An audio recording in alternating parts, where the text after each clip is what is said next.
Hey, y'all. Welcome back to the Real Country Podcast. This is Nikki, and today we have two very special guests, Matt and Cole of the Reeves Brothers. Welcome, y'all. Thank you. I'm doing well. Blessed. How are you guys?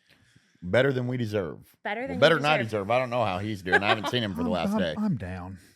I miss Cole sometimes. He leaves and I don't see him. You guys don't spend enough time with each other. Yeah, we're just living together and traveling together just isn't enough. Yeah. No, it's not enough sometimes. Family and business partners and together all the time. Yeah. Yeah, is that what we call it? Business these days? Business. We doing business together. We're doing business. So have y'all been in Nashville for the past couple months, or you been traveling everywhere? Cole's been here. Oh, you've been here? Yeah, Okay. I've been here the last couple months. In December we did the National Finals Rodeo and kind of closed off the year with that, and then went and spent some time in Idaho with family. Nice. Our grandmother and our mom and all of our uncles, and then our brothers and our brother and sister-in-law and our niece and nephew lived there. So Gotcha. we went and just spent Christmas, and for the first time in a lot of years all together, and got to spend some time together, and it was great closeout for the year. And then came back here, and he went to see his girlfriend, and I came here and started just working on writing some new stuff. And there you go. Yeah. Seems like a jam-packed couple of months for y'all. You're absolutely crushing it, which I love to see. Thank and again, you. Appreciate y'all being here. Always love chatting with you guys. And I was looking the first time that we had a conversation when we did the TikTok live. Yeah. Oh, yeah, with Dylan. With Dylan, that was 2 years ago. Can you believe that? That is crazy. How quickly time goes. We were living in the Airstream trailer at that time. Really? Yeah, we did that. I remember doing that at the Airstream when we were living in the Nice. in the camper. That's awesome. I know. I was like, how many? That's 2 houses ago for me. Like, I've moved twice since then. And I just like, time flies. And I was trying to find that other interview because I was like, I don't remember what we talked about. So I'm not being like super redundant, but there's plenty to catch up on. So it's not like it matters. Yeah. No. So you just said brothers. Do you have more siblings in the family? We've got a ton. Really? Yeah. More than a bunch. More than a Almost bunch. a dozen. More than a bunch. Yeah. Almost a dozen? Yeah, there's 8 of us all There's together. 8 of us all together. What? Yeah. Yeah, 2 sisters, and there's 2 girls and 6 boys. Yeah. So we had a big family growing up. Yeah. I'm like shell shocked. That's crazy. I had no Yeah. idea. That's a big family. It's a big family, and we all just intertwine and do our thing and enjoy getting together. And Matt and I kind of went the music route. Yeah. And The rest of them were smart enough not to. yeah, the rest No one else's music. or talented. Well, the rest of them were talented at other things as well. And, Yeah. and Gotcha. we weren't. So we have some accountants in the family, and then you guys are doing the music thing. Yeah, we one of our brothers has spent 25 years working for a county in California, and doing road work and fixing. He does a lot of the fixing the signs when people hit signs and stuff like that. Nice. And then that's my dumbed down way of explaining his job in case my brother Bob watches this. Sorry. Hey, Bob. Hey, Bob. And our brother Chuck is Hey, he's Chuck. a land developer and Cool. has a big construction company in Idaho and does really well with that. Oh, that's awesome. Yeah. So you never thought about doing the honky tonk octet? No, well, when we all get together, we all sing together and have a good time. And all of them can sing. Just none of them of them chose that route. Well, we'll note that down for the next album. We're going to do a whole family reunion thing You know and what? bring everybody We've on. talked about that. Yeah, we've really? we've often talked about that being like the Reeves Brothers, but it's like all the Reeves Brothers. Yeah. The Reeves family. Everybody in our family thinks that we laugh about this because our cousin Scott, who he manages us, he'll be here, I guess. I don't know where he's at right now, but Scott, he had a few top 10 songs with his group Blue County, and he wrote Toby Keith's Last Number One, and before that he was a big daytime soap actor. And he was on Young and the Restless for like 13 or 14 years. Wow. And we all get together and we die laughing because it's like everybody in the Reeves family believes that they were born to be stars. All of us, whether there's any talent involved or not. We're like, Sure. I mean, you can get one that doesn't have any talent and they'll be like, well, look at me though. I could have been a model. I haven't found my calling yet. It's coming. We'll figure it out. Yeah. So 2025 was a big year for you guys, which I love to see it. So we ended with the NFR, but tell me about the year as a whole. Like, what did you guys do? What was it like last year? Well, last year we I think we just spent a lot of time building And obviously we got really fortunate. The end of last year, starting in about September, October on, went really well for us because we spent the earlier part of the year recording some new music, and a guy named Phil O'Donnell has spent a lot of time helping us and been a huge player in what we're doing right now. And between him and Matt, they produce all of our music. And, very cool. And so Phil got us into the studio. We went to Sony Studios, and then we went to another studio here in Nashville, and we cut a bunch of new material. And then just financially, we also have a studio in our attic at our house. So nice. Like Drinking Again, I Need a Bar, and a bunch of unreleased stuff. All was cut in the attic, and then I think It's Over was cut at and She Don't Want a Cowboy was cut in Nashville with Phil. So we dropped I think It's Over, and it kind of didn't do anything. And then kind of had a groundbreaking thought through a guy named, do you know Will Jones? I do. Yeah. Will's been a huge help for us, and we spent some time traveling with Will and went to Alaska and did some shows and went to Michigan last year. And in one of our travels, we were talking with him. He goes, man, you need to buy a camera and learn how to run it and start doing videos instead of content creators, guys. We were really just thinking that Zach Top was sitting there with his little iPhone at the house shooting these videos. We're dumb. He was like, not. We're not dumb. We're unlearned. Yeah, we're just not educated. We didn't know. Yeah. And once Will said that, Will goes, man, you get this little camera. It's a Sony ZV-E10. Cole's giving out all the secrets right now. That's the one I have. I know. You have it? Yeah, it's like the blogger camera. It's so good. And so Sony, Nikki's got one. We've got one. You can feel free to send us a high-end one. Whatever. Anyway, no, we went and got a Sony ZV-E10. I borrowed the money from my mom. Yeah, I said, Mom, listen, I got some money coming in here shortly, but I really need to get this camera so we can get on the road with this. So my mom goes, well, yeah, get on Best Buy and order it. And so I paid her back, and then we went and started not knowing anything about a camera. And then I realized now I'm going to have to learn some amount about a camera because you can't just turn it on and just hit record. Light, exposure, all that. Yeah. I'm like, why does my camera not look good? Yeah. So then Ben Dunning, who's Colby Acup's content guy, he got involved. He's like, Cole, here's the deal. You're going to have to do this. And so for a little while, Ben Dunning was also a roommate of ours. Yeah, he would come stay with us for a few weeks. So I took advantage of him staying there. Tell me everything you know. Yeah. So he helped us out, and we started posting these videos, and I think It's Over started going big on TikTok for us, as big as we've ever had anything go. Yeah. And then all of a sudden we started seeing Spotify numbers like rapidly rising. Yeah.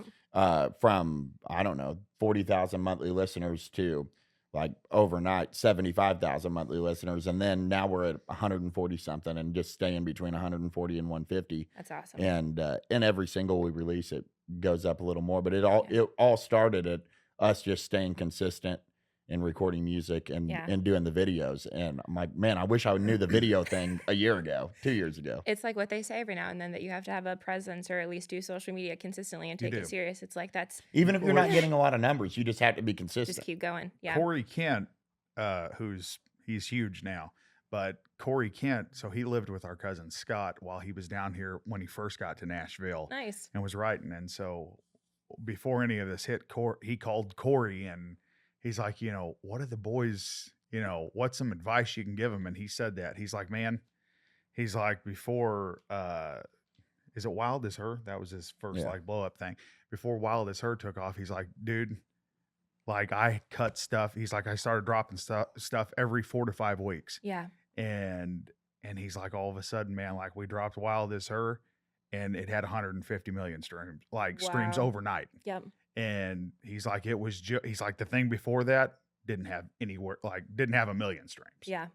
And he's like, you just have to keep on, tell him to keep on like dropping stuff every month, drop something. Yeah. So that's kind of what we're doing right now. That's awesome. I know that was actually like an exact question was that because it seemed like recently there's a change in like the style of your content and the frequency of your content, and the numbers are just awesome because I look at it too from my standpoint and I'm like, holy crap, what are they doing? Like, what can I learn from you? Because I don't know what I'm doing either. But so the question was like, was it a couple of videos you think that just like took off? You found your fans, you found the community, it went viral, or it was just consistency, or like a combination Well, thereof? I think it was a combination. I think there was something about the song. I think it's over. Yeah. That drew people to listen to it. It had a little modern flair to it. Sure. It wasn't as traditional, but it drew people to our music. Yeah. And then I Need a Bar got a lot more streams than I think It's Over did, and that was been our biggest song. Yeah. And it got, I don't know, in 3 months it got 800,000, 700,000 streams or whatever, That's so 650,000 or something. But it did super. We were seeing days where we were getting 15, 16,000 streams a day on that song just on Spotify. Yeah. And so it was just getting in the circulation, I think, of Spotify and the algorithm of them sending it out to release. This song did well, so now we'll send it out to their release radar and their Discover Weeklies and stuff like that. Yeah. And doing it independently, everything's, it's difficult to get on a lot of the editorial playlist and stuff, and figuring out how to do. There's so much involved in it. The Spotify pitches and figuring that out. But I think consistency is just like getting an organic fan base. Yep. That, it's like I can't remember who said it, but back in the day, somebody said, making fans one handshake at a time. Yeah. And exactly. And that, I think that's what it really is. I mean, but now it's in a social media way. It's like we make a habit of trying to reply to everybody and reply back to comments and just do it where it's like, oh, well, these guys aren't unobtainable. You can reach out to them and they're cool guys and they'll talk to us. Well, I think fans appreciate that these days. Like, they feel like they're a part of what you guys are doing and like somehow a part of your music because you are very much like, and I just saw the post this morning where it's like, you found a band that can still reply to all your comments and stuff and have been doing that, which I think, everybody loves. So that's awesome. Good for you. And it's cool too that like they will find one song that really resonates. Like, I think It's Over, which, maybe it's just like a concept that a lot of people resonate with, and then they love that. And then they dig down into the catalog. And so then it's like, you have a new fan base. Yeah. Yeah. And then, just being able to perform live and when people come to the shows and then talk to them, there's so many people that come to our shows and, it's what's funny is when you feel like there's nobody listening, there really is, people come to shows and they're like, man, we downloaded your, music in 2016 and we've been listening ever since. And, I told my wife, I'm these guys, I was one of the first ones. And I'm like, man, I didn't think anybody was a kid, people might listen, but I didn't think it was resonating. Sure. We had a few listeners here and there, but it really does, and then you meet those people, the more you travel and the more they come to shows, and it feels good to get to meet them. Oh my gosh. Yeah. We went to England a couple years ago. I guess it was probably about 2024 maybe is when we went there, and that had happened to us. We released our first album in 2016. Sure. And now we weren't happy with the album, and so we took it down. When we moved here, we were like, man, let's take this down. This just doesn't sound good. It doesn't represent us how we want to be represented. Yeah. And, so we went over there, and our cousin Scott, he had been over there, and he's like, now you're probably not going to have, I'm just telling you, you're not going to probably have anybody at these shows. And we got to one of these places, and he's like, in fact, man, when I was here, that there wasn't nobody here. They didn't know who we were, and we had to play in the basement. He's like, they were like, listen, we're going to put you all down here in the basement. And he's like, the next time you come back, he's like, you'll have people, because people, like the people over here, if you get 3 or 4 people to your show, he's like, they'll tell everybody. Catches on like wildfire. I mean, England's about the size of Texas. So it doesn't take as far to spread. Yeah, it doesn't take as far to spread. And we went over there, and like there was people at this one place, there was, I don't know, 45, 50 people. And there was people in line with like printed out tickets for us to sign and our original little CD from 2016. From the album you took down. Yes. Yeah, we had taken down that. I mean, it hasn't been available in almost, here, give me that 8 years. Give me that thing. Wait a minute. And And so, when you don't think, I mean, we wouldn't have thought anybody was over there listening to our music. Yeah. And there's people listening. That's so cool. Yeah, it was very cool. It's crazy what social media and Spotify can do, like It how really far is, things yeah. can spread and you don't Yeah. even know. Yeah. That's awesome. Yeah, being independent 20 years ago was a lot different than now. It's you're really not independent because you've got the whole internet. Sure. No. You're help crowdfunding everything you're just- doing. yeah. Yeah. We just 2 days ago did an interview in Ireland that this guy had called us up, and he My was homeland. yeah. There we go. That's right. Come Nikki on. from Ireland. Hey. Nikki in Yeah. Ireland. Yeah. Those are my people. That's like a Yeah. spin-off show that she's working on right now, guys. Yeah. Yeah, I got to bring back my accent. That I traveled there once when I was in school, and that is the first. I literally stepped off the plane. Well, I was with my school group. I stepped off the plane. We got to Dublin, and we got out of the bus, and one of our tour guides just pointed at me and was like, "Welcome home." I was like, "Thanks." You knew you were with your people. Yep. I'm with my people. There are actually more redheads in Scotland than there are in Ireland, but Really? now you know. Yeah. So Wow. yeah. Anyway, Ireland, that's awesome. Yeah. Good for you. That's Fans very- all over the world. Well, 2026 then has been off to a pretty good start. You guys are coming pretty hard right out of the gate with two singles already. We are. So we have Drinking Again and well, remind me. What is All this it takes new is one? All You. It Takes Oh, Is yeah. You. There you go. Yeah. Kind of different concepts there. But Yeah. talk to me about those two. Where'd those come from? Colt wrote both those. So Oh, nice. Yeah. I don't know. Drink it. Well, I'll tell you. Colt what, was drunk when he wrote it, so he can't remember. No, drinking Again. again. Again, yeah. Drinking again came from I don't know. I was just kind of on a little writing roll at the end of last year, and wrote a few songs within a couple of days, and was going through my. Sometimes I'll just lay in bed and I'll go through my voice memos. Yeah. Because I never know. I'm like sometimes I'll have written something in 2021. It's like me driving in my truck and I sing one line. Sure. And I never go back to it. And then that was one of those things. I went back and it was, I pulled up my voice memo and I had something from like 2023 or 24 that said, "I'm glad I know my ABCs because you went MIA on me and I'm moving on." And I thought, Killer line. what? Love it. I'm going to write that. So I just sat down and then I wrote that song. But there was not a whole lot of inspiration behind it other than just I was on a writing kick that Yeah. week. And All It Takes Is You was I was dating a girl in Georgia, and we quit talking, and I wrote that's when I Kinda. wrote I Think It's Over. Yeah. 99% of Cole's women that he dates, or he's kind of dating them at the time. Yeah. I was I think I was dating her. I don't know She how just wasn't dating him. she was Oh, gotcha. dating me. Okay. But anyway, yeah, I had written all these songs about her that were these sad songs like I Think It's Over, and Sure. and then I thought I was out jogging one day in my neighborhood, believe that or not, and I was out jogging / walking, and I Was something started chasing you? no, nobody was somebody chasing chasing me. you? It's just a song You idea. chose to Yeah. run. Uh, Chose to run.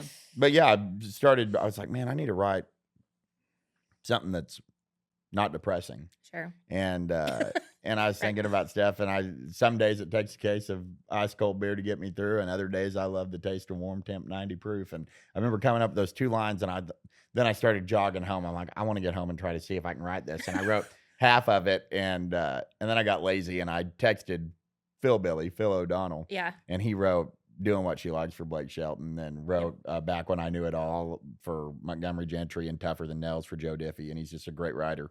And I texted him, I said, "Phil, you want to work on this?" And he said, "Man, I love this idea." He said, I think it's really cool. He goes, "But I think you could finish it yourself." He Yeah. goes, "I mean, if you got it this far, just finish it." And I go, "Yeah, but I really want you to work on it with me. I want to write a song with you too." He said, "Well, I mean, if you just want me to be on it with you, I'll finish it. I'll work on it."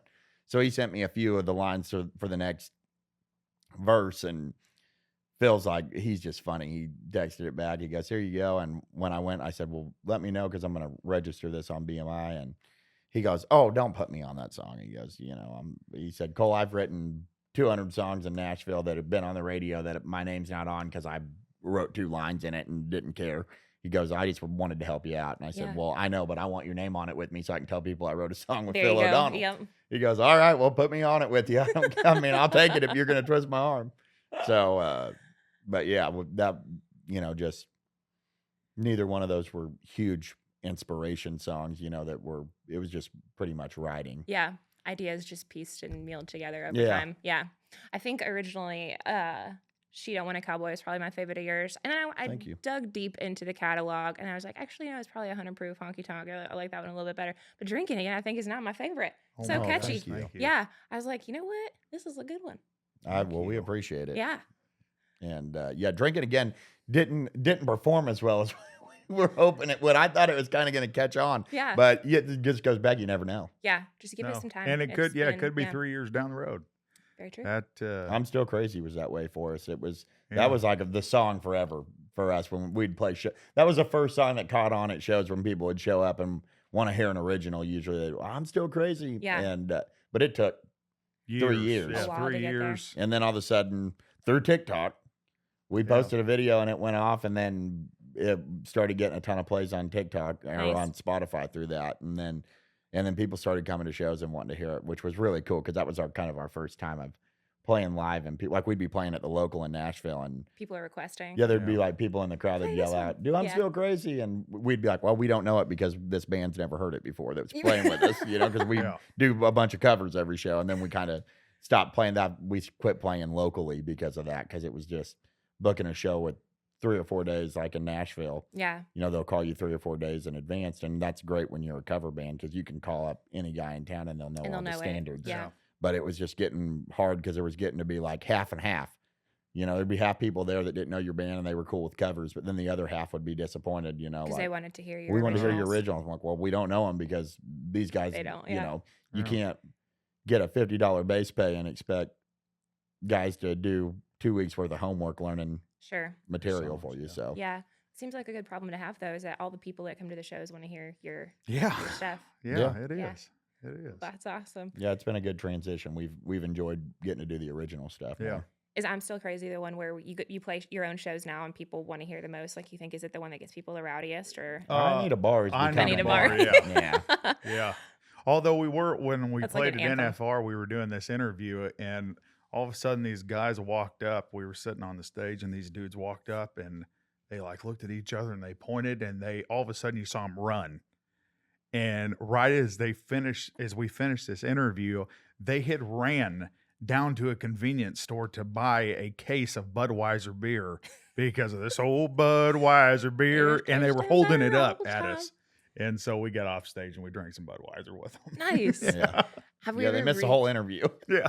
Oh, nice. Have we ever reached out to interview or to ask Budweiser if they want to, give you a little something for that? But I will tell you, me and Cole have talked about this, that we thought with that little Sony camera, we were like, man, we should do like write out a whole thing for a commercial like that was shot in the 70s with that on like the jukebox and kicking it off into a 30-second clip and just start posting it on our TikToks and tagging Budweiser in there. I think that's a brilliant idea. A pretty good commercial, I think. I really think that's a brilliant idea. Yeah. If people these days can generate like entire commercials with AI and send it to the brand and just be like, hey, I made you something, and they buy it for 7 figures, like, exactly. you can definitely do that. Yeah. I mean, I'd sell my Budweiser commercial for 4 figures at this point. You can have it for free, Bud, for life. Like, let's be honest. It's like, Cole's got a date coming up on Valentine's Day, everybody. He needs a little bit of money to take her out. I would. I sold my Red Wing boots yesterday to try to get some money. To a fan. To take my girlfriend on a date. Okay. Well, so if anybody'd like to contribute by way of sponsorship, we would be happy with that. There you go. We'll just make sure she doesn't see that part. Yeah. She knows I'm broke. But I mean, it's not always going to be that way. And you guys are having so much fun with your careers. Oh, like, yeah, let's just, we are. That's awesome. Yeah. Yeah, it's been good. We're financially better than we were. We were working at Chiefs down on Broadway for like 4 or 5 nights a week. Yeah. And somehow we're making more money just staying at home right now, recording music, than we were having to deal with Nashville traffic. So and your new content creator career, yeah. When we quit Chiefs, we had that discussion. We were like, how are we going to, offset this now that we don't have this, weekly income coming in? And Cole and I were like, we're going to have to just sit down and do that. Yeah. Yeah. Like make content and there comes a point. things. There comes a point where you're kind of start feeling like we're either going to be a local band forever, or we're going to be, you have to go through the valley to get to the top of the mountain type of thing. It's like, 100%. you're just going to have to deal with being broke. And I think that sets a lot of people apart, because there's a lot of people that are just, it's like, well, we can't do that. It's like, no, you can. Yeah. Cole Like, and I I've grew up read- so poor that we don't mind really being broke. Yeah. I mean, We're there's used to it. there's just times where you just don't eat where you want to eat and what you want to eat, because you're trying to further your career. Sure. And I get not wanting to do that too, and be like, that ain't for me. Yeah. But most people, I think, that have had success have had to go through that. Absolutely. And I mean, I love that you bring that up, because I think a lot of people too, they don't really understand that. A lot of people romanticize like the lives of people who are traveling musicians Absolutely. and doing that for a living, but they don't really realize like the sacrifice and what it took to get there and the sacrifices that were made and stuff. Yeah. Yeah. Yeah. Ronnie Dunn made a post about that probably a few years ago on his Instagram, and it's just a cool post, because I was going through Ronnie Dunn, because I love Ronnie Dunn and I love it. I grew up listening to Brooks and Dunn, and I deep dove and went back to his stuff when he was in Tulsa, and he had some solo singles in the 80s, and they're great. And I was going through his Instagram, and he made a post about somebody had said something, or just in general, I can't remember if he was speaking in general or if somebody said something to him, but it was getting to the point of, people say, oh, you've got it good. I wish I was in your shoes. It must be easy not having to work for a living and get to play music. And he was like, the post was saying, pretty much, well, until you've slept in your truck trying to get to the next gig because you couldn't afford a hotel room, or until you've had to miss a meal, or when you've done that for 15 years, I'm a millionaire and I'm proud of it. Yeah. And he's like, so sue me, whatever. There you go. And I was like, that's cool that he had, the guts to say that to somebody. Like, I don't care, I am a millionaire, and I earned every dollar of it, because to get there. Yeah. I had to sleep in my truck, and I had to borrow money for gas money to get to the next gig, and play for beer and play for tips. So people do romanticize it, that there's a lot of people we have come up to us and that are friends of ours, like, man, we wish we could do what you do. Yeah. And they've got a lot of money. Those people there's been multiple people that I know are millionaires that have told us that. And it's like, but you wouldn't sacrifice what you have now, your salary to have done that. Like, you think that it's fun because you're at the party when we're working. Sure. But it's, well, and it's even apart from the being at the party while you're working. It's after the party when you go back home and you have to ride in a truck to the next gig. And then it's like, well, I just do it again tomorrow, and you get to go home and sleep in the morning. And so it's just, when we lived in Arkansas, they used to pay us $1,200 for a weekend in Phoenix while we were living in Arkansas. Okay. And we would all have to pile in Cole's truck, and we would drive 17 hours straight because we couldn't. The whole band. It would be. Sometimes there'd be 6 of us in a 4-door truck, and the center console would be up, and somebody would be riding 3 in the front, 3 in the back. And we would have to. I can remember that after like 15 hours of driving back and forth, Kelly and we would swap driving our old bass player, and I was like, man, I've got to pull into this rest stop and just sleep here against the steering wheel. Sure. And just for like 2 hours, just to take a nap, and you'd pull in at 3:00, and you really wouldn't even get to rest then. You'd have a little bit of time before the show, but it's a lot more, the behind the scenes is a lot more different than just what people are seeing. I bet. Yeah. Absolutely. The overnight success that happened over 10, 15 years kind of thing. Yeah. Yeah. I mean, we were at a party. We were at Winona Judd's 60th birthday party in Nashville at Miranda Lambert's bar, and everybody was there. Jamie Johnson and Jelly Roll and Lainey Wilson, Little Big Town. They were all there hanging out. And Lainey and I talked for 45 seconds. And I don't even know what led her to tell me this, because I've never met her before. But she just looked at me and she goes, can you believe this took me 10 years? like I've been here 10 years doing this. She's like, that is, and I said, yeah, that's a long time. She goes, I know. Yeah.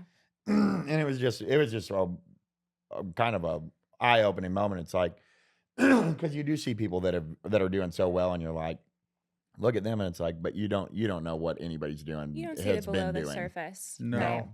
And you don't even realize how hard they're working. Yeah. No. Like Lainey Wilson is probably works more than anybody at a corporate office job. I mean, she's working 24/7. Just go, back to Like, gets back. done with the show and gets shows, on a plane, and writing. it looks cool. You're riding on a private jet, but it's like, yeah, because you got to get done with your show and immediately get on it and get somewhere else Go to to the work next more. one. Yeah. Well, even I was telling Cole, like Ella Langley right now Mhm. is, I mean, there's probably nobody up. as big as Ella Langley for a Sure. woman in country. Oh, more than country music. She's the biggest thing, you Number know. one on the Billboard. All Exactly, genre. all Yeah. genre. Took over the And charts. I was telling Cole, I was like, a year and a half ago, she was working in Arkansas at the Little Temple Theater. Yep. That's how fast that, but you can go back 10 years and, you know, you see little videos that Ella was posting. I mean, she's been trying to do something, and it just, when it does hit, it is overnight. It's like, bam, she's hit. Yeah.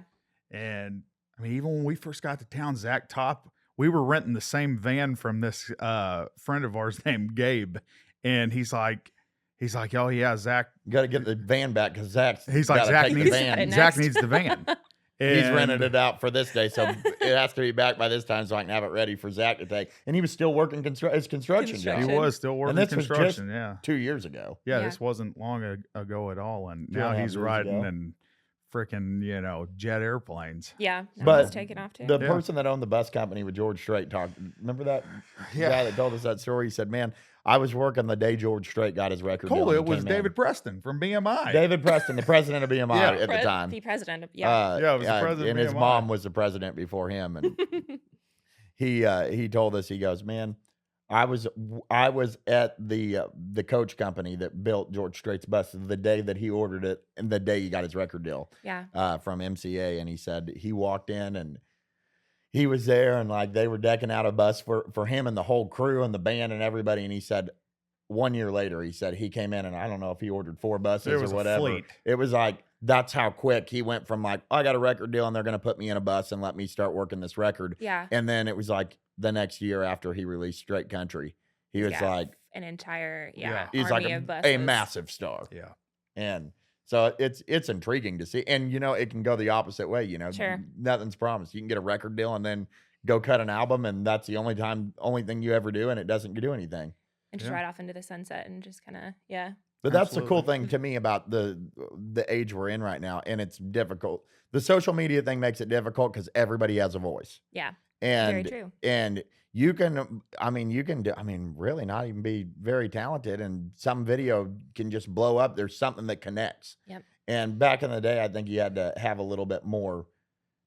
Well, you just had to have more star power. Like you couldn't Sure. sit behind a phone and shoot and be like, well, I can't go play a show because I don't know enough songs. Yeah. One It's song like, popping no. off versus like longevity of Yeah. career wise. Yeah. You had to be able to get on talent. stage and work a crowd 40 years ago Sure. to be a star. It's like, well, I have to know 50 songs at least to get up and do a show. And now you can be like, well, I mean, yeah, but I'm making money on TikTok. Sure. And then Yeah. you get a record deal. Yeah. So, but the flip side of that So is wild we to have all me. the same tools. Right. It's like the only tool that a record label has, I feel like that we don't have is a radio. Sure. And radio is all the Spotify and YouTube music Yeah. and Apple Music is not more powerful. The radio's still powerful, but that's the only tool they really have. I mean, it's the Wild West. Probably a year and a half ago, Cole and I we were having a record label meeting with a major label. Okay. And when we left, it was a great meeting. Like they had us in there for probably 2 hours. Nice. Like they just kept on sing us more. And when we left, Craig Morgan was with us. He's like, you guys are fixing to get a record deal. Love it. You know that. And I'm like, oh man, yeah, this is awesome. Cool. And the guy, 2 days later, he called our manager and he's like, man, we love the boys. And he's like, but I mean, honestly, what can we do for them that they can't do for themselves? Oh, wow. And it was the best advice that guy could have gave us. Sure. Because honestly, they would have signed us probably, cut one thing, Mhm. and we would have been shelved on their label for 6 years, Yeah. you know, or however the contract would have worked out. And probably wouldn't have the success that even at the little amount of success that we have right now, we wouldn't have gotten that. Yeah. Because when a major label tells you, I mean, you can do what we're doing, You might as well do it. Yeah. And you why give retain them ownership 90% of your for- money? Right. Yeah. Yeah. yeah, just go do it. Well, and for years I even had the concept of if you get signed to a label, they're going to have a content guy out. I mean, you're going to have 40-hour-a-week content guy working for you. Just like following you around, doing everything. But they're going to want you to do what you're doing. You know, it's like, well, keep making your videos. You're doing good. You know, they're not going to send out and pay somebody. You know, they're going to do it. You know, occasionally you're going to have a great video that's going to be better than what I can do on my Sony ZV-E10, but it's not going to be as consistent as I can be on my ZV-E10. I know that, you know, it's like, I'm not going to have people have, other artists have been like, I mean, you guys have 10 videos a week that come out that are like, that look good. Yeah. And I'm like, yeah, because I own my camera and I shoot 10 videos a week. And it's a lot. I mean, you know what editing is, and that's the worst part of it. It's just it's time consuming. Yeah, it is. It's well, like even 10 videos will be 30 hours a week. We were telling this to a guy the other day. We're in a different situation because Cole and I play so many instruments. Yeah. Like drinking again is 95% me and Cole. Like I'm drumming on it. I'm playing guitar. Cole's playing bass. And other than Caleb Mello playing pedal steel on it, like that was, I mean, we're playing everything. Sure. And we recorded everything. Like and we own the studio. Matt mixes it and masters it. And I mix it and master it. And somebody said, well, I mean, somebody wrote the other day and said, oh, they must be getting ready to release an album because they're dropping music once a month. Yeah. And it's like, no, I'm cutting that 2 weeks before it's released. And I mean, we get it done. And then Cole makes the artwork. Yep. And we post it and you got a new single. And just send it out. Yeah. 98%, 99% of people aren't lucky enough to be able to do that. True. And that's kind of... And it's hard to be releasing a lot of music if you can't do it yourself. Yeah. Yeah. I mean, because it's a lot of money to go into a studio it's and $1,500, $2,000 a song. Produced and all. Yeah. Absolutely. And I was just talking to a guy that's high up in the business in Nashville. And he goes, man, going in and, you know, spending $5,000 at a studio, how many streams do you have to make that money back? Sure. And if you're a broke country singer trying to make a living playing country music and you're spending $5,000, you need to make that money back. Yeah. And then if you make it back, it's, well, now I got to go take that money and do it again. Yep. And I still didn't make any money off of it. Yeah. And making $5,000 on a song, yeah, I mean, you have to have quite a bit of streams to do it. Because what point is 0.0013 cent? I think it's something like, crazy it's like probably that. about 0.003. 0.003. And it's probably about it's close to a million. Like it's close to a million streams you have to make $5,000. $5,000. Yeah. Yeah. I mean, a million, if you get a million streams on a song in amount of time if over 10 years you're spinning it. Yeah. And enough time to save it and go do it again. And the amount of time that people want a single every 6 to 8 weeks. Yeah. I'm like, in that amount of time to make a million streams, you're doing pretty good. Yeah. Like by that point, you're doing good. Yeah. So starting out, it's hard to go into a studio and drop $5,000 on a couple singles and sure. Yeah.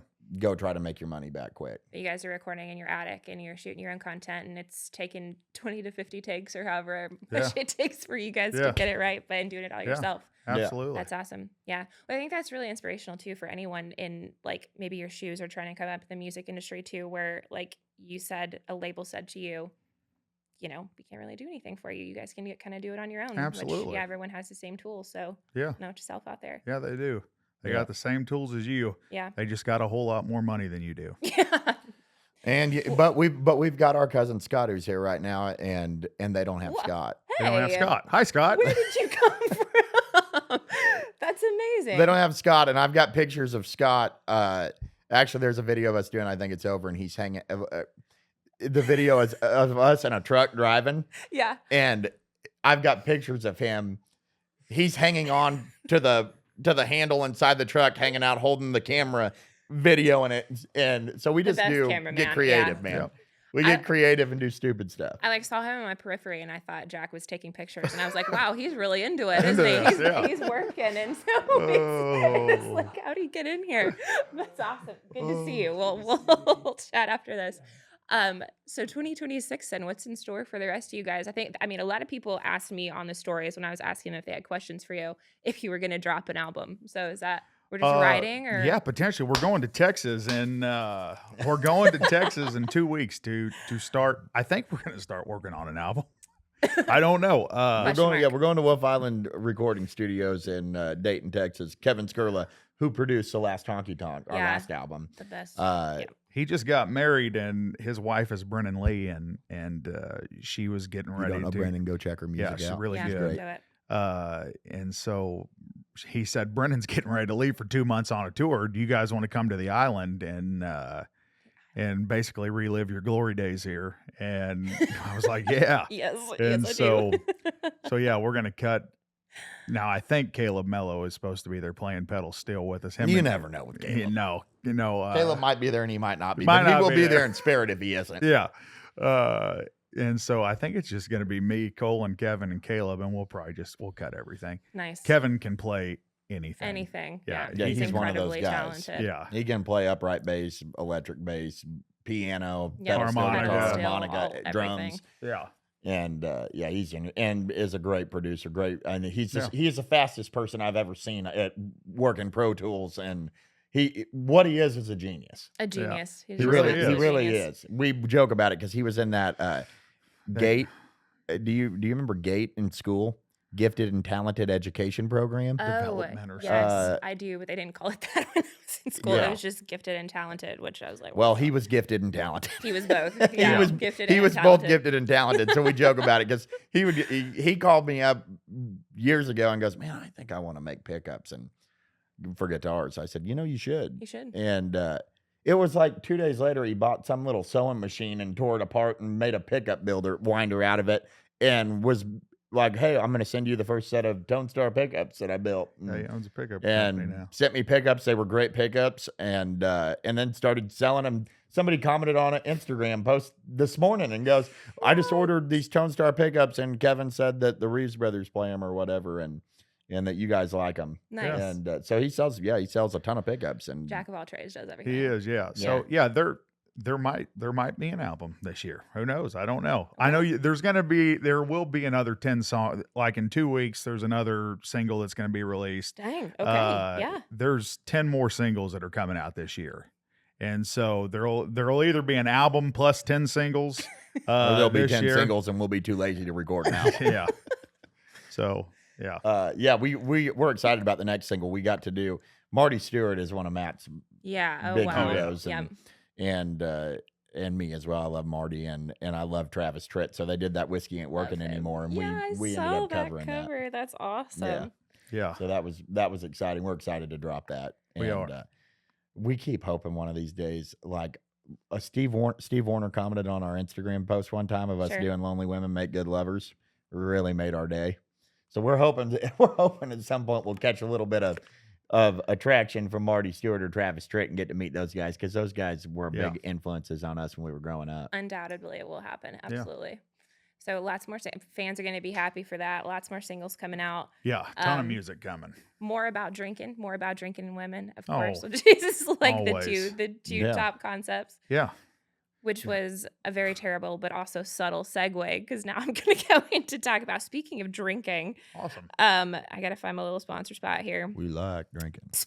Yes, totally a subtle segue. Let's quickly hear from our sponsor. Okay. There's nothing that goes better with country music than whiskey. And if you agree, you're going to want to hear about this episode's sponsor. Established in 2020, the World Whiskey Society has one goal, and that is uniqueness. With selections for every kind of whiskey lover, World Whiskey Society prides themselves on cultivating an ultra-premium collection of incredibly rare selections. They strive to always uphold their purpose, which is to create the world's most elusive and sought-after whiskeys. You can try new versions of your favorite classics or get in touch with your inner outlaw with my favorite, the Western Collection, featuring tributes to Doc Holliday and Wyatt Earp.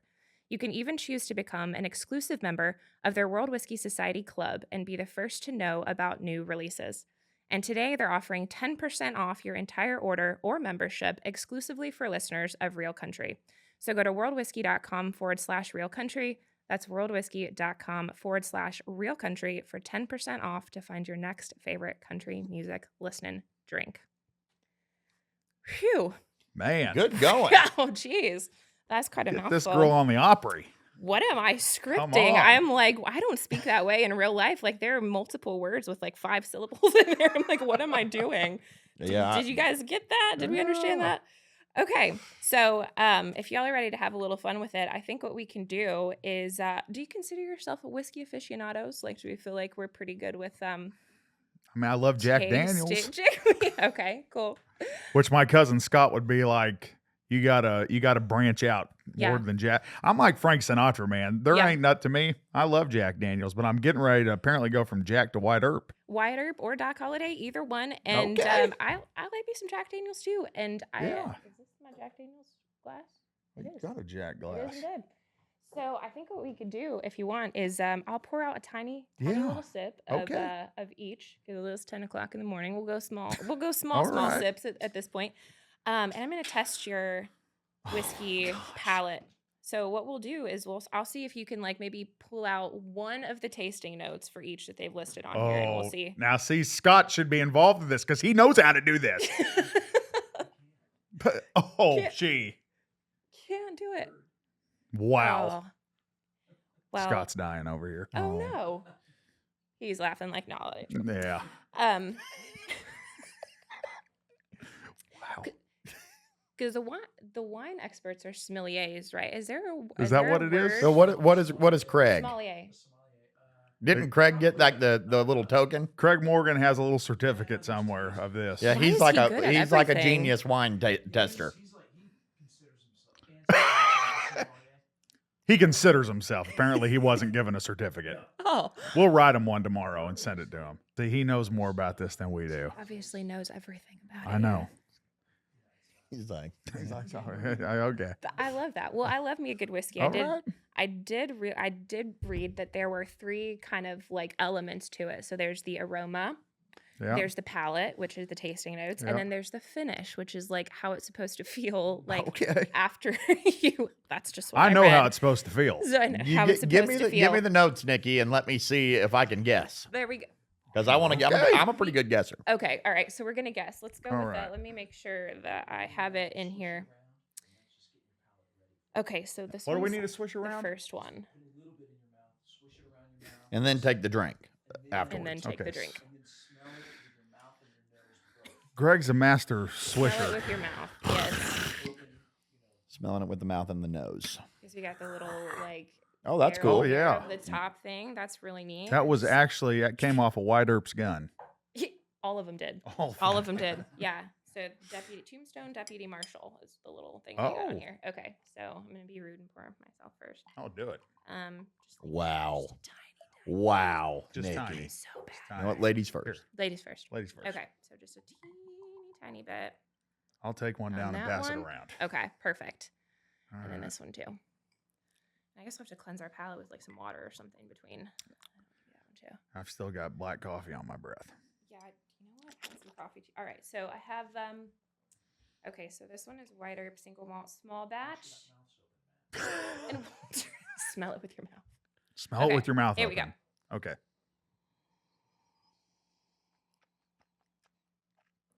Goal's already down to swishing. He's chewing. Ooh. I haven't taken my drink yet. That's stout at 10 a.m. Hello. That's nice. That's very smooth.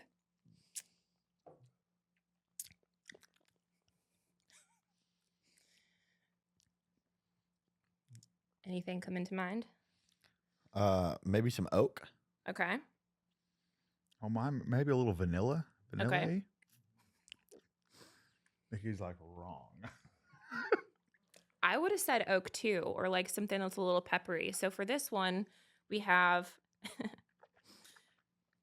none of that. So dark chocolate, fig.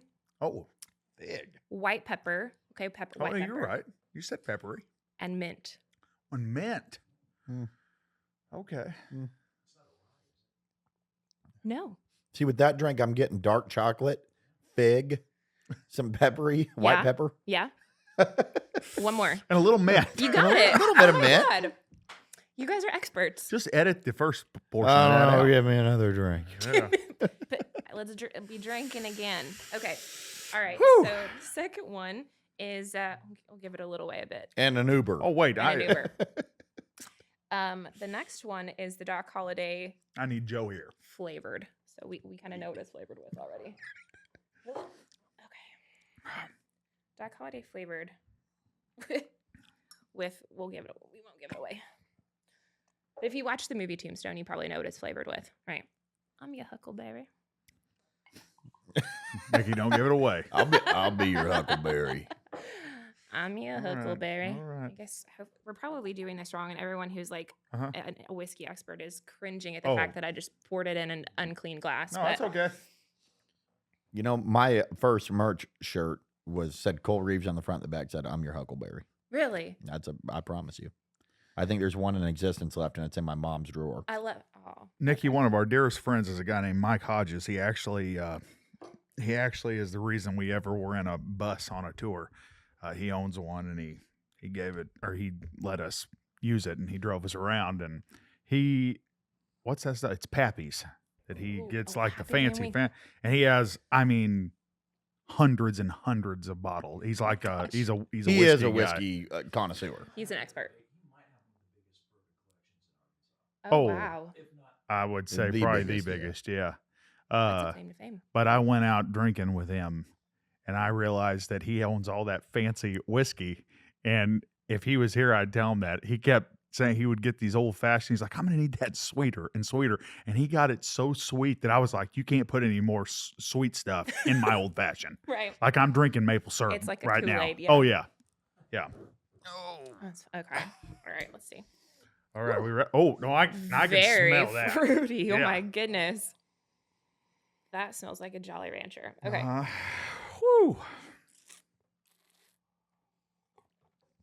Okay. So speaking of sweet. Mike, I'd love Speaking of this. sweet. Apparently he would like that a lot. Uh-huh. Okay. Put that in his old fashioned. Phew. Oh my gosh. Yeah. It's good. It's like it's surprisingly sweet. It's surprisingly fruity. Any guesses? Not like we've given it away, but Huckleberry. oh my god, yes. Huckleberry. Getting huckleberry. Huckleberry. Getting huckleberry. I'm getting a huckleberry. I feel like Don Knotts is Barney Fife when he gets into the hooch on the Andy Griffith show. I don't know. I'm going to be riding with somebody. My truck tags are expired. Uh-oh. I don't need to get Uh-oh. pulled over drinking and driving. Don't let's not do that. Let's go to Aunt Linda's house. He won't be drinking again after that. Yeah, Aunt Linda would be like, don't come to my house with whiskey on your breath. That was good. I enjoyed With that. loving on yo. Yeah, I got Woo! one for the both of you. Okay. Huckleberry, wildberry, vanilla, and oak for that one. All of them. Okay. So we got one. Okay. All right, the last one, and then we can get back to normalcy. I like this portion of the show. This is a fun portion of the show. Yeah. So this is the Doc Woo-hoo. Holiday, aged 7 years. Mm. Jeez.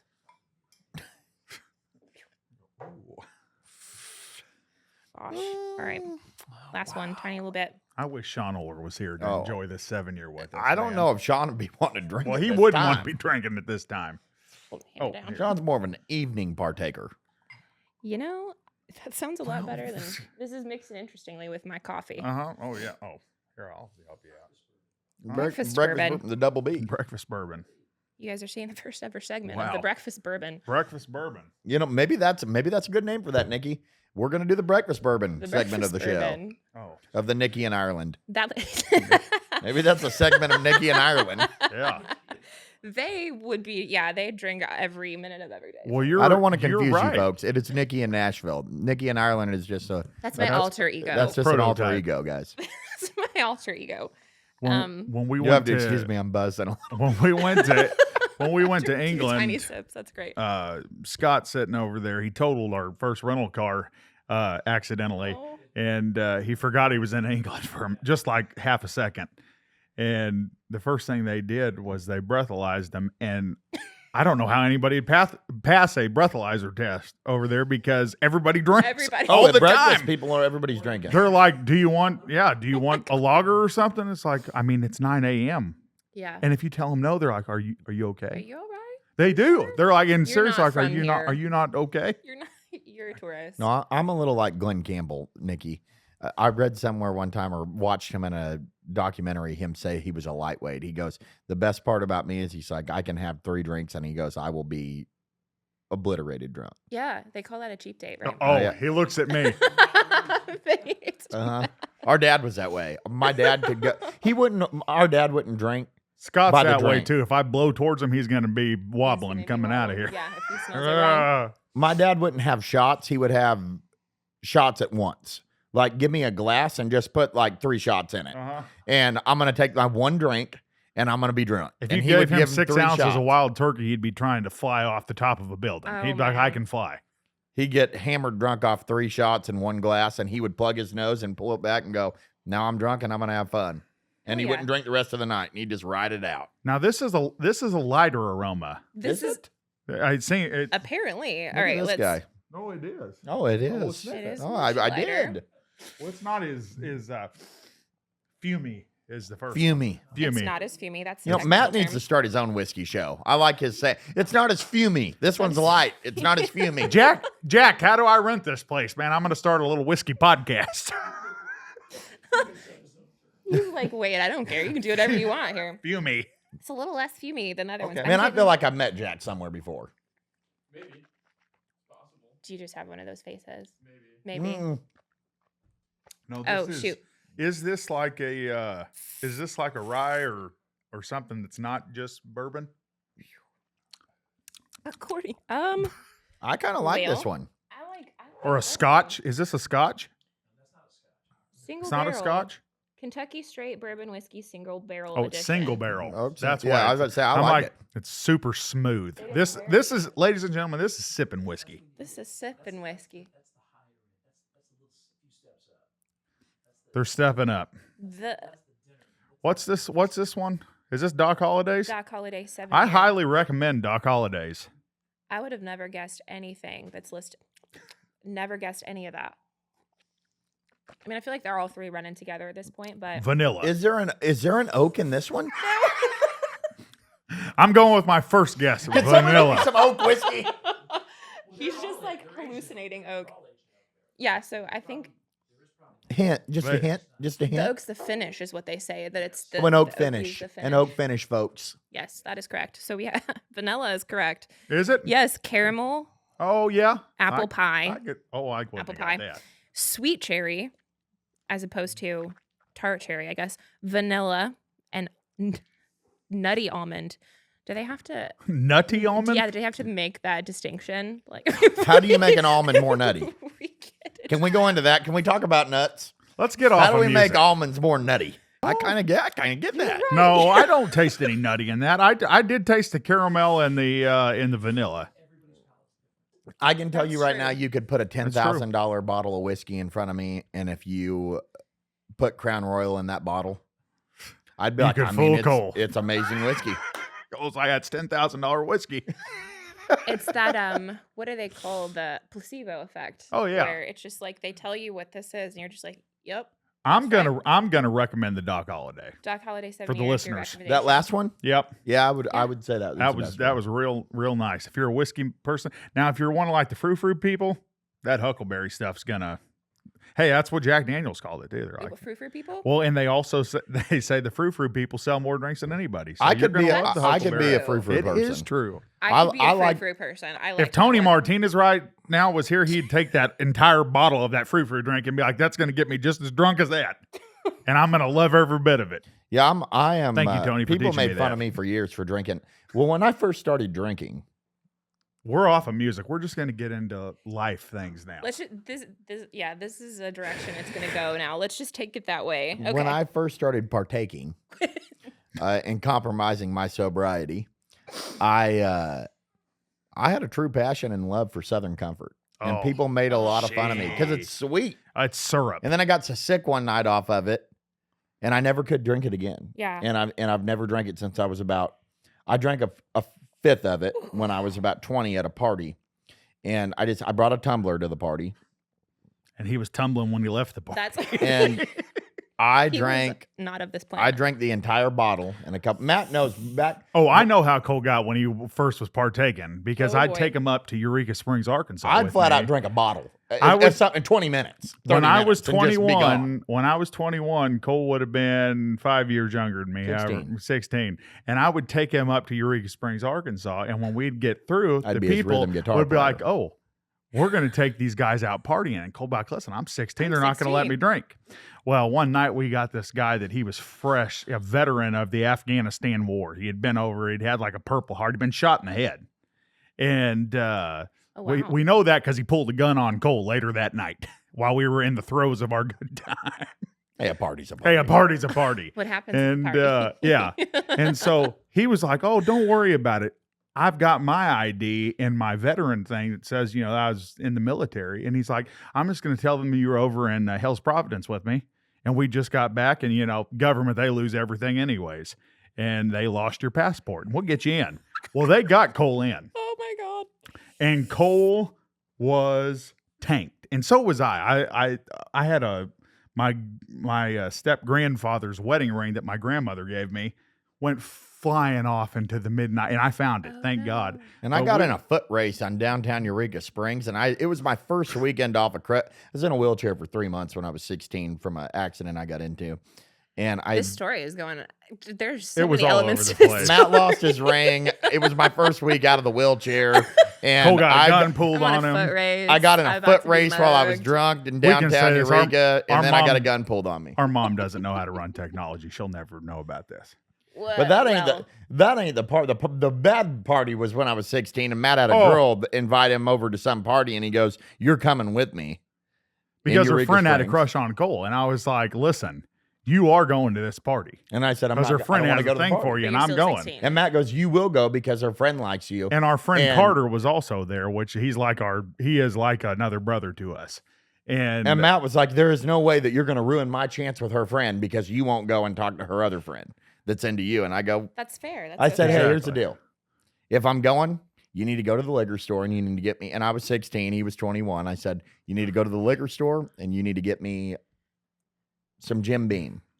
Oof. And Matt goes, I think I "Okay, need whatever. more of this I'll for go." This story. uh-huh. He goes, "I'll go do it." So he did. And I drank. Cole, in 10 minutes of this party, drank the entire like little pint of Jim Beam that I bought him.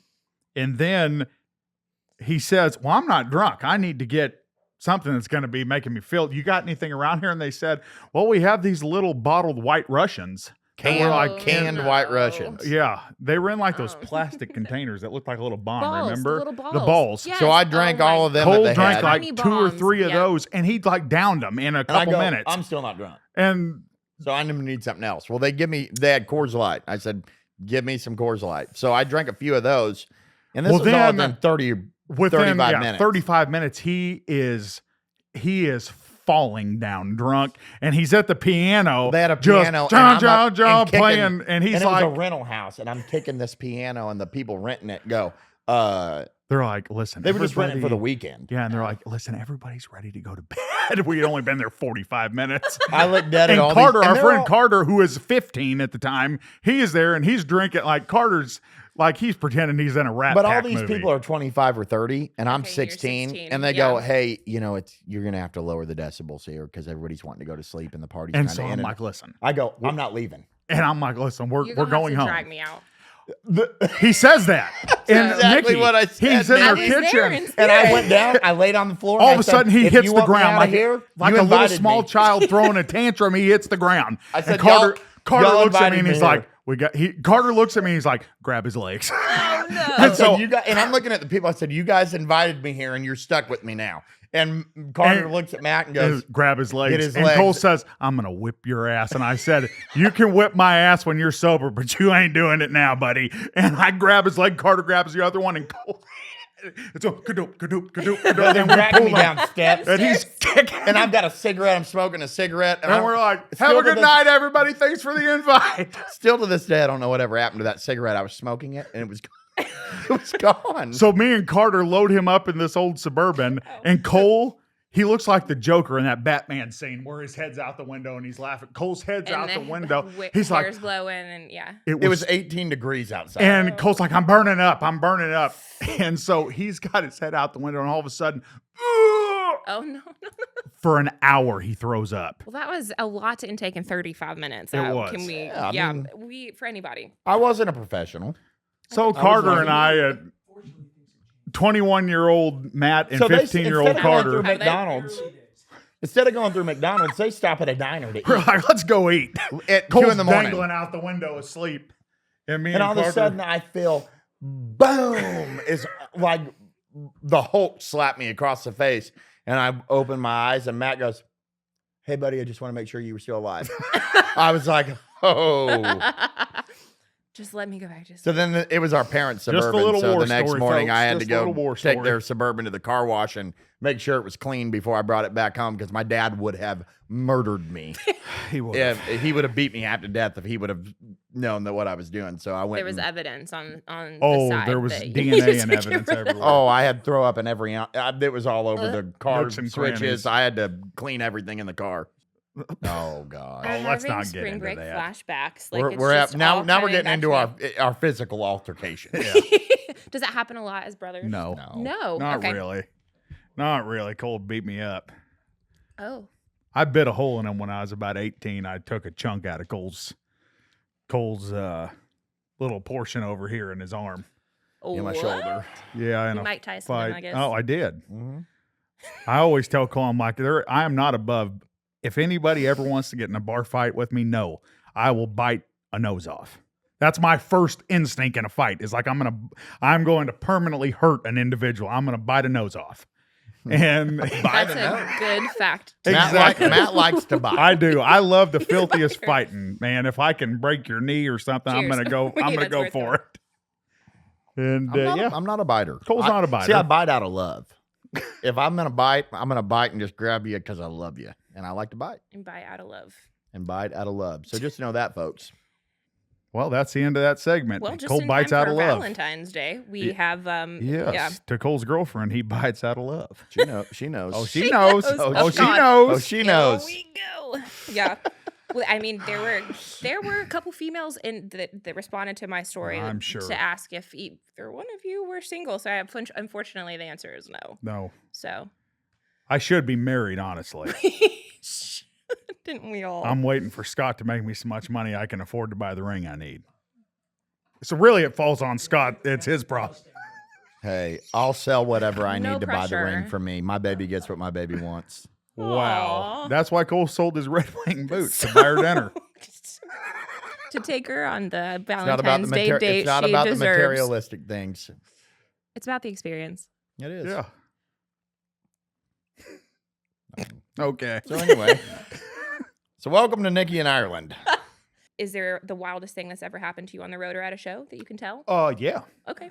Yeah. Let's hear that one. Wow. Sure. No, we can. Well, I mean, the wildest adventure that we have had together has been England because we totaled a car while we were over there. And then 3 days later, after they jammed, Scott had rented their full-size SUV over there, which is actually like an American Mini Cooper. Pretty small, yeah. Yeah. And so we jammed everything in this and we totaled that. And then after, I'm laughing because I'm thinking about the wreck. And after Scott totaled the car, there was a little kid in the car. And he was over there like, you like country music? And this little English kid was like, screw you, dude. You've just told my family. Yeah, He's just Scott's like, over there, do you like country music? And he goes, like, no. No. And he goes, well, I'll give you a CD and a T-shirt of the Reeves Brothers. And he's You like, don't tell anyone anything. you're not hurt, are you? Right? You're not hurt. Say it in the camera. Are you hurt? You're not hurt. And so after we totaled that car, they jam us into this little Toyota Yaris. Oh my God. A Yaris. The Yaris. Which honestly may have had more room than that SUV. No, you were just riding in the front seat the entire time. Oh, the back gotcha. seat. I had all of our suitcases on my lap. It was terrible. Yeah. And so, and by the way, I would like to make note, I hated that trip as a whole. Cole so I wasn't having a good time. If I would have been in a limousine, I wouldn't have been having fun. No. And then they threw me in the back seat of a Toyota Yaris. And so we get in this Yaris and we actually had, after we got in the Yaris, we were having fun. Cole got to go to the Cavern Club in Liverpool. We got to experience Indian food for the first time. For the very first time. It was delicious. First time. Okay. We floated, was it in Oxford? Oxford. Yeah. The River Time. Yeah. We kayaked the River Time in Oxford. And then we got back to London, and Scott was like, listen, we're going to go down to the richest neighborhood here because we'll be safe. What was that neighborhood called, Scott? It was Knightsbridge. And so we're parked next to this like 1965 Aston Martin. It looks like Sean Connery's parked next to us. Ooh. And there's a little sign right in front of where we parked, and it said, we're not responsible for you leaving anything in your car. And Matt did make note of the sign. And I was like, man, that's weird. They got that sign there. Are you sure? I said, are you sure we should be parked here? Yeah. And Greg's like, look, Scott, listen. Greg has two names. His real name is Gregory Scott. So if you hear me calling him Greg, that's just because he's family. So Scott's over there and he's like, oh, cuzzy. Look around, man. There's Bentleys that, they're covered in dust there. There ain't nobody touching anything. I'm like, okay. And so we go and we have one hell of a time in London. Scott shows us everything. What's that little place that you took us to? The Grenadier pub. In London. It was great. The cheeseburger there was amazing. It was wonderful. So we go and we're sightseeing and we're all pretending we're, British and talking in our little English accents like we're all 6 years old. Hello. Yeah. Hello, mate. And we get back and I'm like, I see my cowboy hat. And it's laying flat out with a tire mark over it. Oh, no. And I'm like, oh, God. Somebody broken. I was like, somebody's broken into our car. And Scott's like, no. We get back, and there is nothing. They stole everything. There's nothing but the two guitars that we had because it was too big for them to put on their mopeds. And, well, then our passports were in there. Oh, no. All of the money. We had like 3,500 pounds of money. Jewelry. All this jewelry, laptops. Scott's son had just bought him a brand new Nintendo Switch that was in there. Everything got stolen. No. And so we're like. Probably $30,000 or $40,000 worth of things. Oh, yeah. Actually. And with the jewelry. With the jewelry and all the cash, there was probably 30 or 40 grand they took off with. And the worst part is that we were supposed to leave in like 12 hours. Oh my gosh. And we didn't have our passports. And we didn't have passports. We're like, well, now we're stuck in England. Like we can't get out of here. Which is a bad place for me to be stuck at the time. I was ready to leave. This just the cherry on top of my trip. And so we had to go to the U.S. Embassy, and they actually had our passports there, waiting for us. Somebody had found. And they turned them in. They had turned them in because the guys that stole all the stuff emptied the backpacks and the fire escape and just took what was valuable of the parking and left garage, everything else. And they took the valuables and threw the passports down the stairs. And someone found them and turned them into the appropriate Had our place. clothes. They had our clothes and our passports and cowboy boots. They didn't take any of that. But no, or the guitars. Yeah. So that was probably the wildest road trip that. I would say that's the wildest road trip we've had. Scott's been on a whole lot of stuff. Man, I don't know. Benson, Arizona, when the truck broke down, we were there for 4 days. We were stranded. A little Motel 6. For 4 days in Benson, Arizona. That was before Scott linked up in the band. He didn't get to enjoy that. That was just me, Caleb, and Kelly, and Cole. Then Cole left. Cole was like, well, adios, this is my truck. But adios, I'm going to the Ameripolitan Awards. I got other plans. You guys can limp this thing back home. That isn't what happened. It is. Caleb were here. They're back. Oh, no, it is. Yeah, we got it back out of Arizona and back into Nevada, and I took that old truck as far as I was going to take it. Yeah, that's the wildest on the road story. Man, I don't know about like shows. The craziest thing that's happened at a show. Yeah, I don't know. There's a bunch of probably stuff that people would think was crazy. Matt and I are bad at coming up with stories until we're just talking, and then all of a sudden we'll be like, "What? We got to remember that one." People always ask stuff, and when they ask, it's like, nothing crazy happens. And then we'll be riding along in the truck and be like, man, remember that And you'll night? remember it and then just be like, oh, Oh, okay, yeah. that's the story. Yeah, people usually invite me and Cole to the party so we can be like their storytellers. Yeah, They're we entertainment. love to tell stories. We but- joke because our cousin Jeff has us over, and there's always, after his wife Kim makes us a big old spread of food, we always sit in their living room and just entertain them for 2 hours telling road stories.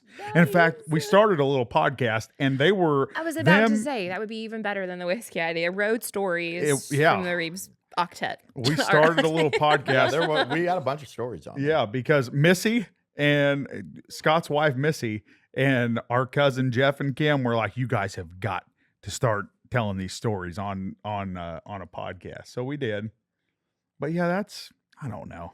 Shows don't get all that wild. Yeah. At least That's not surprising. yet.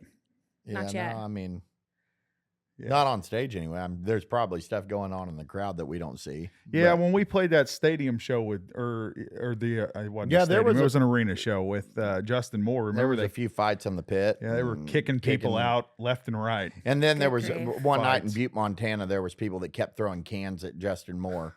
And I think his manager had to come out and said, hey, if another Yeah, can gets JR. thrown, We're off the stage. where Justin's going to not Pulling perform the him. rest of the Yeah. show. So Yeah. quit throwing cans of beer at him. And the guitar player, Roger, said some profanities out at the crowd. And he was pretty mad because beer got all over him and his guitar. And Ugh. that was a pretty That was a wild pretty crowd. wild. Yeah, People like Butte, to throw Montana stuff. was. Yeah. It was pretty wild, and they were throwing. People were buying our T-shirts and they were throwing them up at Justin Moore to sign them, and Justin just would open them up throw and be 'em like, back. "It's a picture of the Reeves Brothers." And throw 'em. I ain't signing this. It was like it was a bunch of hillbillies. In Montana. Yeah. Butte, in Montana's full of like Yeah, rednecks they were more and our like kind of people that Yeah. were like, Butte, Montana may as well be in the middle of, Arkansas. They're just rednecks up there, hardworking rednecks. Our kind of people. Your main audience. Our, But you our just main gotta- audience. well, Matt and I have talked. I'm like, those are the people that you will never get the respect out of them unless you rough it up back with them. Sure. I'm like, once you say one thing over the mic, like, hey, if somebody yells that at me again, I'll just take my guitar off and get out in the crowd with you, and we can settle it there. And then they They're your love you. biggest Yeah. fan. They're like, Yeah. oh, you guys are like us. Just cool. push it back and they're like, yeah, And you're one of us. They love you. Yeah. You kind of have to know your audience when it comes to that, because our dad used to say, if you let one person in the crowd start getting out of hand and you don't settle it right off the bat, they will. You got an Keep taking issue. advantage Oh, of you. you'll have that problem, and it'll grow from there. Yeah. Everybody will start doing it. You just have to do it right then. You gotta keep the upper hand. Nikki, what Yeah. do you do when an artist needs to use the restroom on your show? Because I've drank this Diet Dr. Pepper and I've drank this whiskey and I'm needing to use the restroom. I'm gonna have to answer that question on the fly because it's never happened. Wow, Cole. I'll tell you what, we'll do this.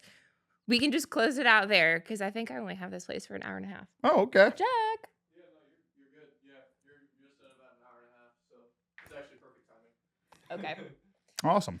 Thanks so much, you guys, for being on. This was very entertaining, and I love the avenue that this went. So Yeah, this was awesome. Thank you Nikki, for thank having you so us, much. Nikki. thanks for telling the stories. Guys, make sure you buy, stream, attend a show, which I'm sure there's a lot coming up this year. Yes. Everything on their tour upcoming website. Yep. Words are hard right now. Make sure you go listen to their songs, stream their stuff. Check out the Reeves Brothers if you haven't already, which I'm sure everybody watching knows you guys. Huge fans just like me. And we'll Thank see you so next much. week. Thank you. Thanks, guys.